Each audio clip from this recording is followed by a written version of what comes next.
We're back. Look at this. We're back.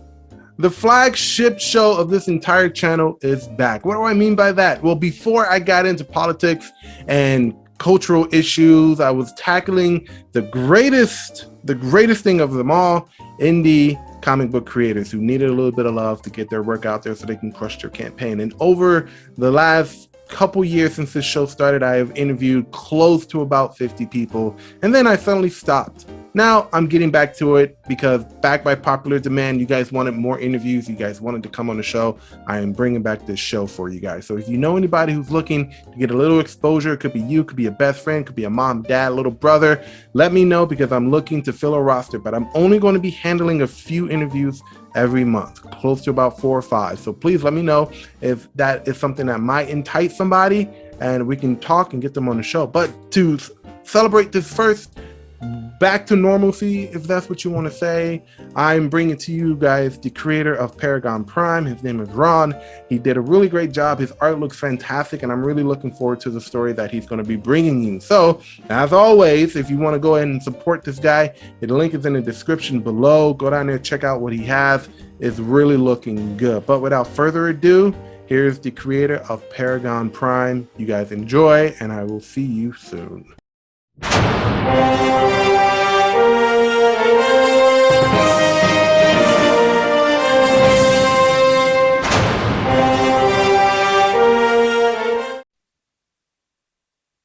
And we are back with another episode of Indie Choice Picks. I know folks have been gone for a while. I have been doing a lot with my own comics and my own YouTube channel and stuff, but back by popular demand, we're back with another Indie Choice Picks episode. And this time I have the creator of Paragon Prime, if I got that right, correct?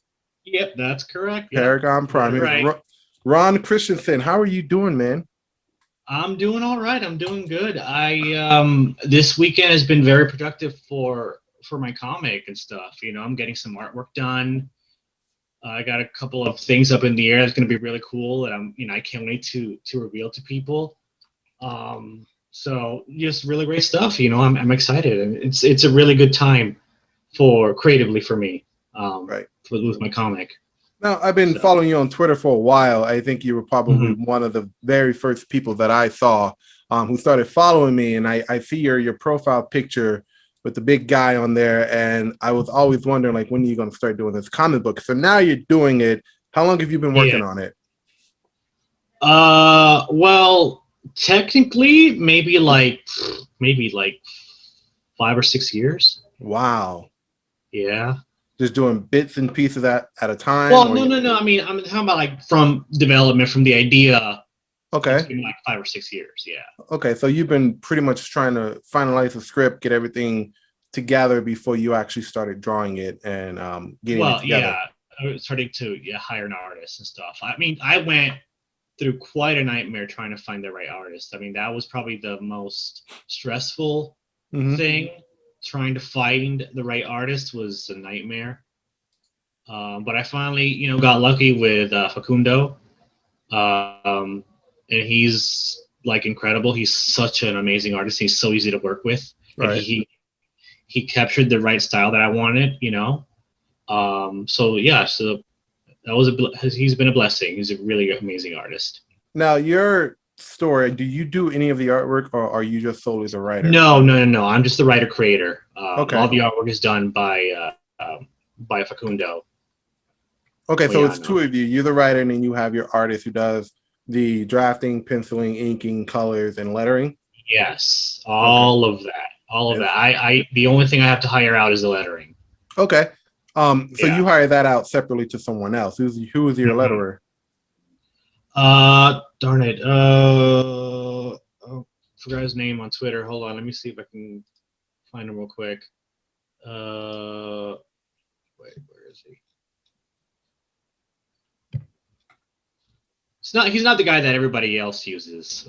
I know there's a whole network of us online where everyone just I don't remember his name. Is it Eric Weathers?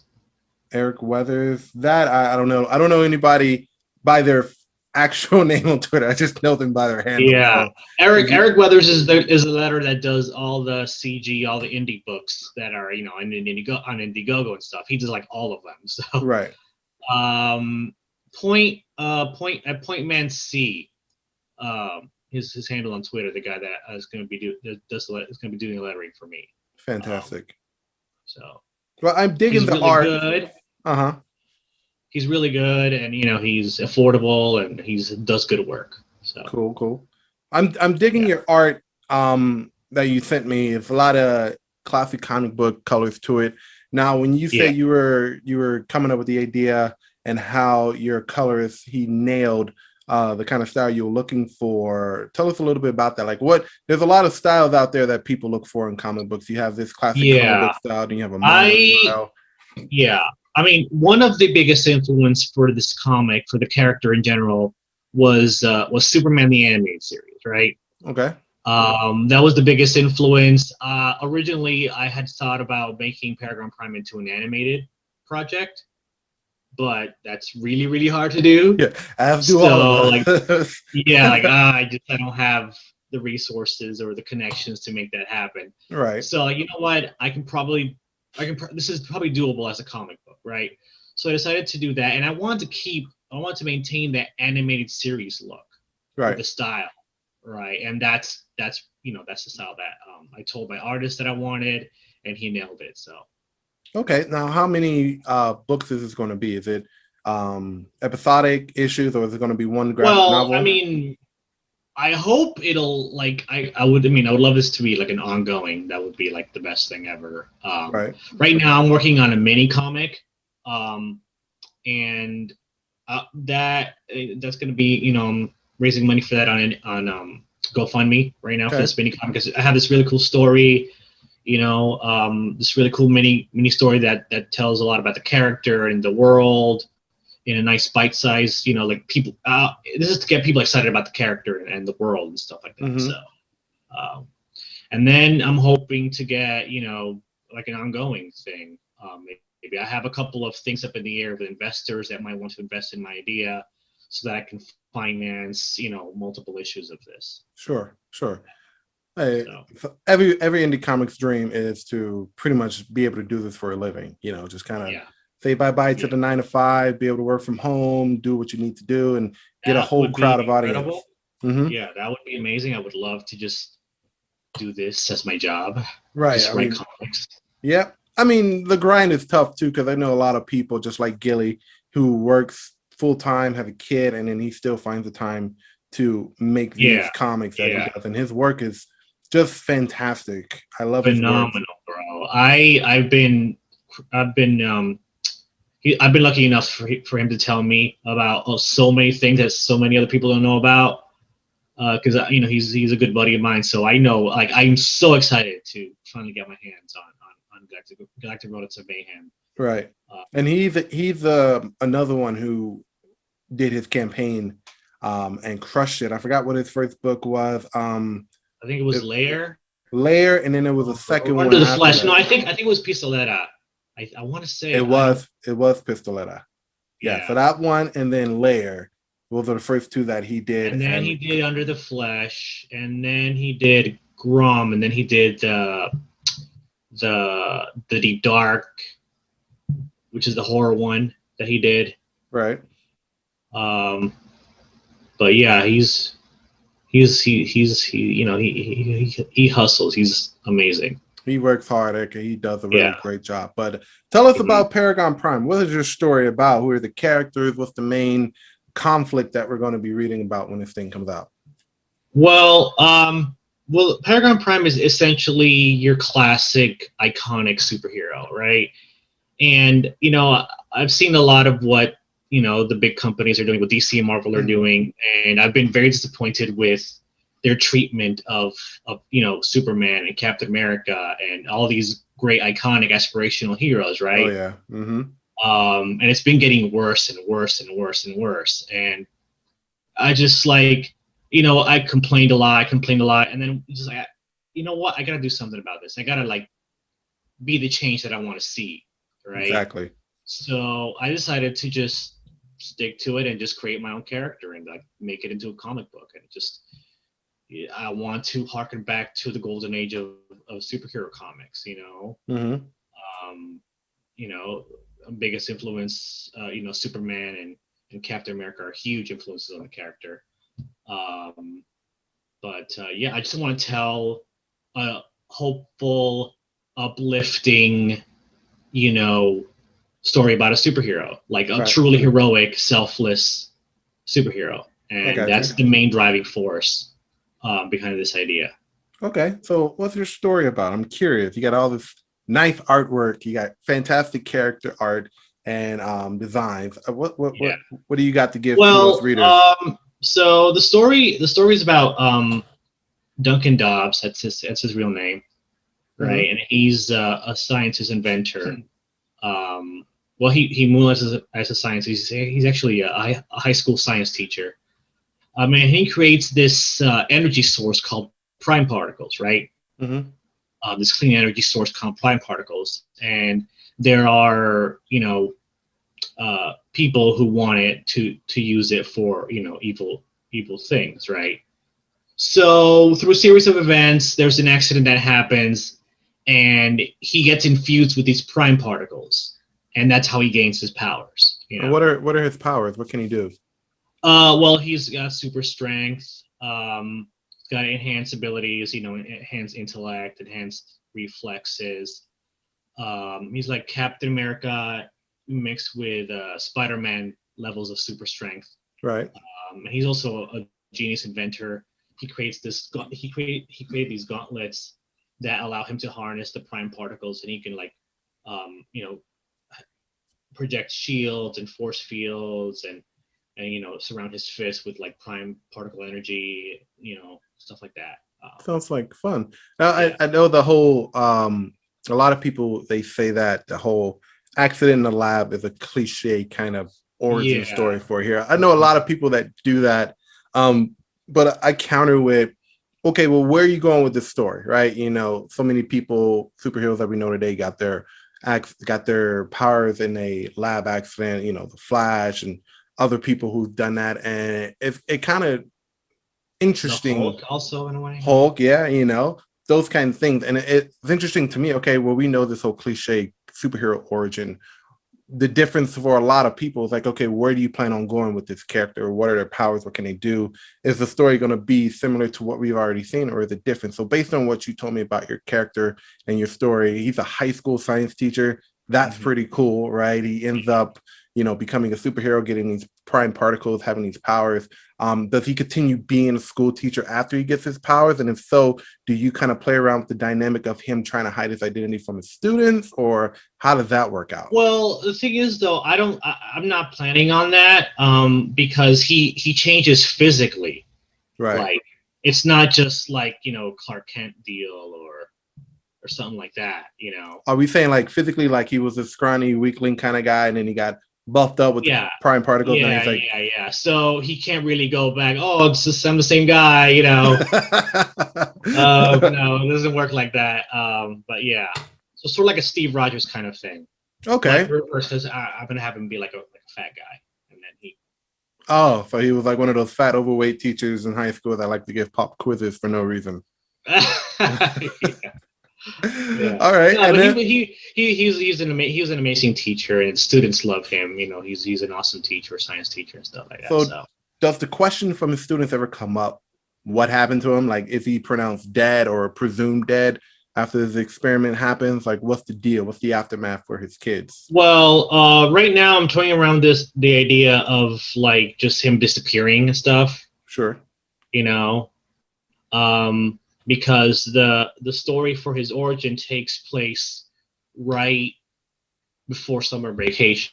So you have the Oh, whole summer to like come up with a reason and stuff like that because school years will start to like the fall. right. So That's a pretty interesting dynamic. I've never read a story where a teacher actually becomes a superhero, let alone who actually continues teaching while at the same time trying to balance a superhero life. That would yeah, be something interesting to kind of fill out that dynamic yeah, for yeah, a story, perhaps later on for somebody. But yeah. yeah. Well, So I actually got the idea of making him a high school science teacher from um, the Michael J. Straczynski run on Amazing Spider-Man, because in okay. that run Peter Parker was a high school science teacher, and I really like that idea.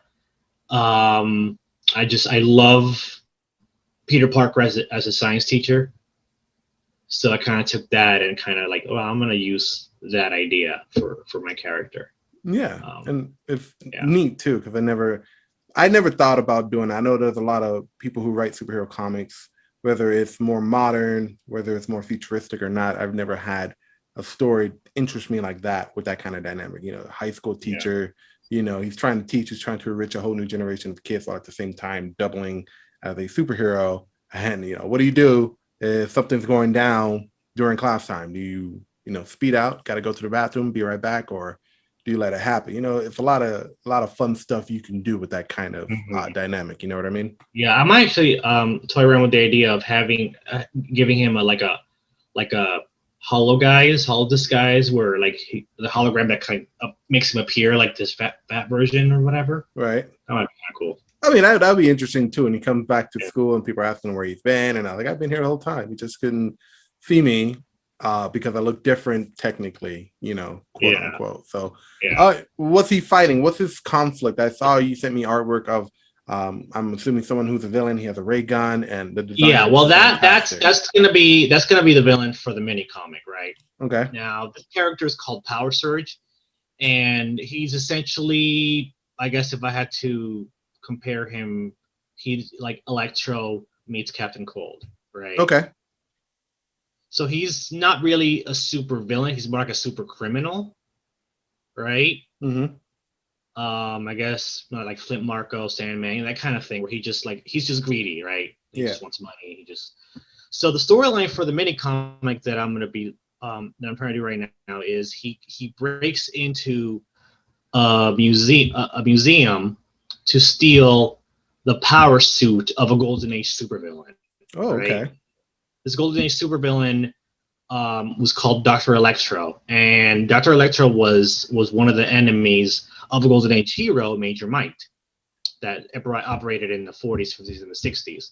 And at this museum, there's this, exhibit, this Major Might exhibit that has, a bunch of his costume and, old, stuff, and, old, they have the villains, mannequins of the villains and costume, sort of like the Flash Museum, right? Kind of like that. So on display is a lot of the old weapons of the villains, and they have this power suit, like it was a really, really super powerful electric power suit. So Power Surge is there to steal the suit because it was formidable. So that's the main storyline of the mini comic, and what I want to tell with that is that, well, I don't know if this is a spoiler. I don't want to spoil what happened. Don't spoil it. If you can't say it, don't force yourself. But essentially it shows what kind of hero he is and how the most important thing to him is keeping people safe and making sure that he saves lives. Right. Fantastic. So you've gone ahead and established a whole world where heroes and villains sort of already exist, so to speak. Yeah. Okay. Mm-hmm. Are there any other heroes that appear besides your main character, or? Yeah. I'm planning to eventually spin this off into a team book. Okay. He's the leader of the team. I have other characters. I have Cyber Knight is one of the heroes. I have another character called Run Around, which is a speedster character, and I have another character called Night Dragon. She's like a Batgirl orphan kind of karai character, because Cassie Kane, Batgirl, kind of like that. I have several cool characters, I'm looking forward to this. So going to your campaign, you're kind of doing something a little different. Instead of using Kickstarter, Indiegogo, you're actually doing a GoFundMe.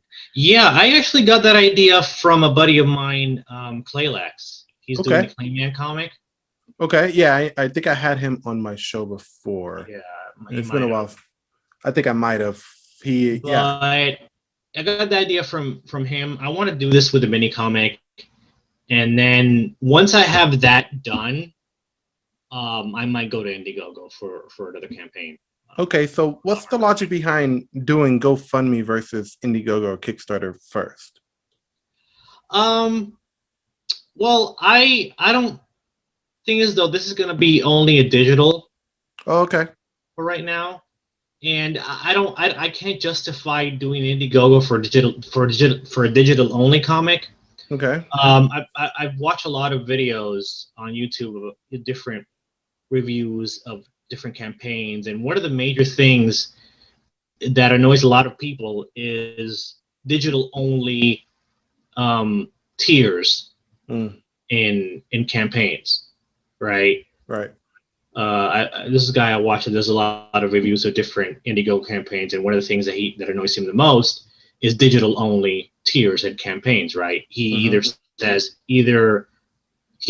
he says to pair it to with a physical tier. So Right. you Makes get the sense. physical book, and as a bonus you get the PDF of it, right? Mm-hmm.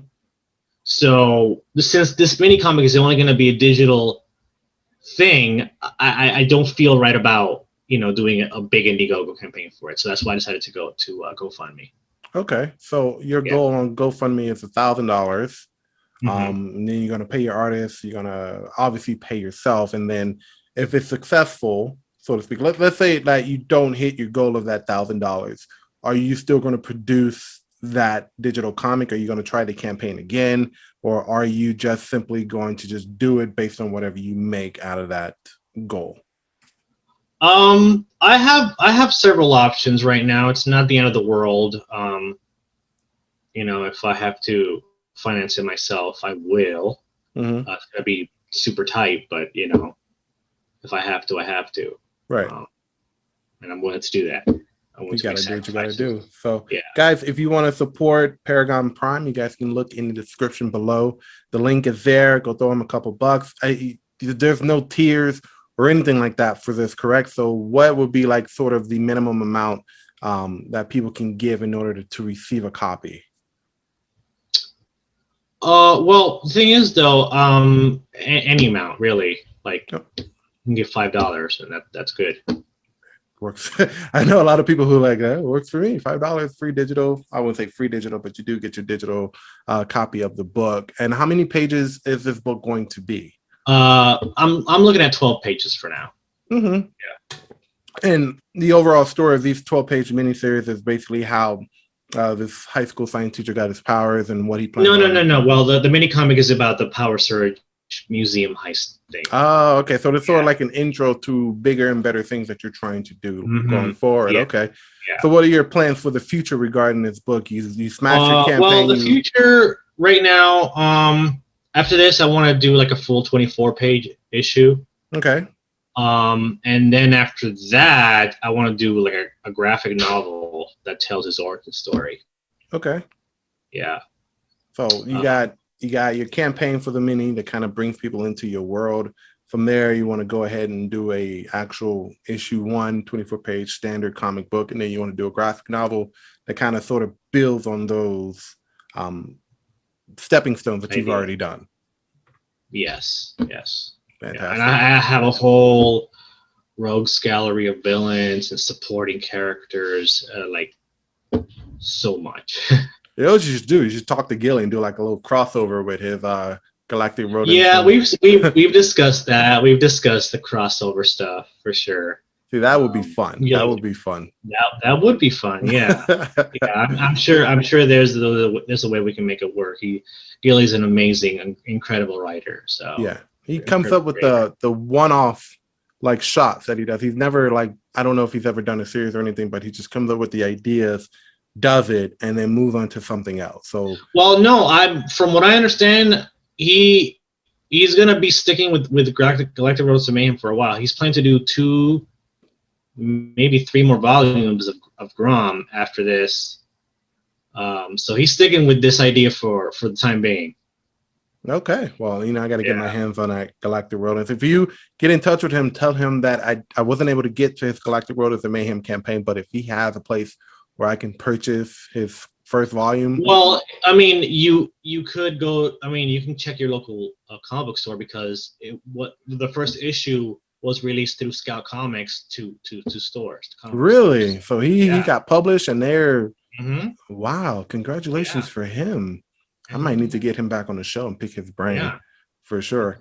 All right, so we're coming to the end of our time together. I just want to ask you one more question, and this is for Mm-hmm. everybody who's planning on running a campaign, currently doing a campaign, or in pre-launch.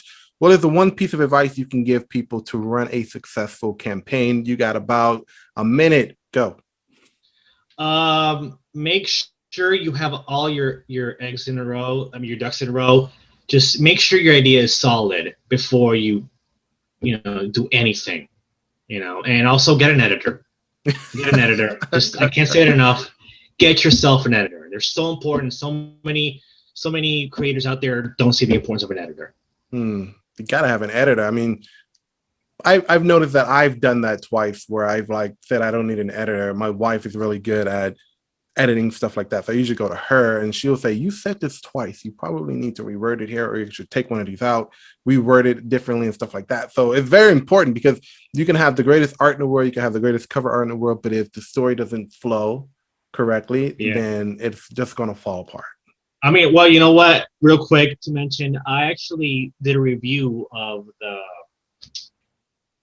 this comic, the Phantom Phoenix, right? Right. Um, and sure enough, like I said, like it's great. The artwork is amazing and everything, and the content is cool, but the writing wasn't great, right? So I did a review on on Twitter, and the publishers of the book kind of want my help in editing the next issue, so that's pretty cool. There you go. You Yeah. you want to make sure, and that's the thing that a lot of people don't understand. They call people who are part of the indie community or common gates, you know, whatever if it's hot that week. I'm not going to get into that, but what we do as creators is that we full force, full heartedly, we listen to the people who are otherwise going to be buying our stuff. You know, I go on Twitter all the time when I show off a new page, and I go ahead and I let them know, hey, give me some feedback. What does this look like? Does it look good? What can I do to make Yeah, it yeah, and better? I'm giving you some feedback on it. Right. And I I have really to. By appreciate the way, that. I have to read like you're like chapter 17 or 18 now. Ultima the Legend Untold, I think around 17. I don't know. I lose track. I just upload and I go and I just come back here and I draw. So Yeah. not really Okay. sure what chapter. I know is either 16 or 17. All right. I got to like catch up because I read the first 4 or 5 chapters of that.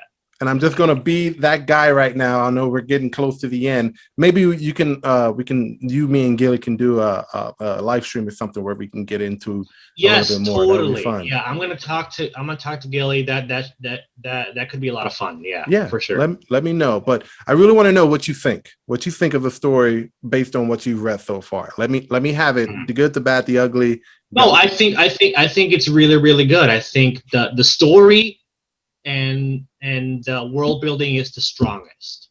Okay. Um, like I said, some of the lettering is weird, and like that whole translation thing that was like a Yeah. little confusing. I don't know if you remember that I said something about that. Yep. I went ahead and Uh, fixed that. I kind of going forward into later chapters. I've been able to better the translations, so you don't have to okay. read in a box and then go down to the legend and read anymore. It's just stuff done, so it's easier for people to kind of understand Yeah. what's going on here. Well, I mean, translating things in comics is hard because you want to convey that it's another language at the same time as making the reader understand what they're saying. You know. Exactly. Yeah. So I actually, before, just like you, this was supposed to be an animated series, but too much work, so much going on. I actually went ahead and created this language all on my own. And so instead of, you know, just scrapping that hard work that I did, I wanted to show off that language to people.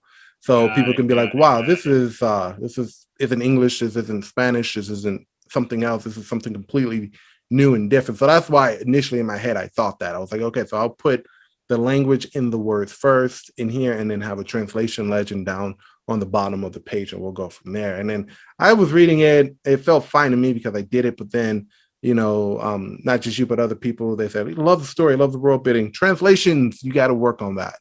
So that's why I took it to heart because I really want people to understand what was actually Yeah, happening here. I'll definitely take a read on it, and I'll let you know what I think.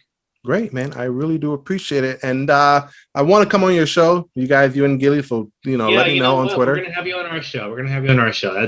That's good. Yeah, me and Gilly will read all your chapters, and then we'll have you on and we'll ask questions about your comic and stuff. All right. I'm looking forward to that. And guys, if you have not checked out my manga, I will say, I don't even know if it's manga. I want to say it's a manga inspired comic, so to speak. It's a web series, Ultima, The Legend Untold. You can go check that out on my website. But this show is for you. If you guys have not checked out Paragon Prime, you guys can go follow the link in the description, check out some of his artwork, and throw him a couple bucks so he can get this book going, because I'm going to do that. I got some exciting things coming up, some new artwork, just really, really cool stuff. It's going to be maybe in the next week or two that I'm going to be releasing some of this. All right. Well, when you tweet them out, tag me, because I will really like to see what you got to show us. All right. Well, definitely. Ronald, thank you for coming on the show, man. Oh, it was awesome. I had a great time. I did too. I hope the best for your campaign. I hope you do hit your Same goal. to you, man. Same to you. All right, buddy. Well, then I will see you on Twitter, my man, and hopefully within the next week, I'll see you guys on your show, and we can talk everything. Yeah. That sounds good. All right, awesome. Man. Take care. Have a great Memorial Day weekend. You too, man. Bye. Bye. Well, that's it for this interview. Thank you guys for watching. If you like the creative idea, the link to their campaign is in the description. When I started off with the Indie Choice Picks videos, I wanted to give a platform to indie creators everywhere. So if you are an indie creator and you have a project that you're working on and you want to come on the show, find me on social media, preferably Twitter or Instagram, and let me know what you're working on. Also, a big shout out to Silver Tiger for giving me that awesome intro you saw at the beginning. I'm Will at Heroic Studios, and remember to support indie creators everywhere.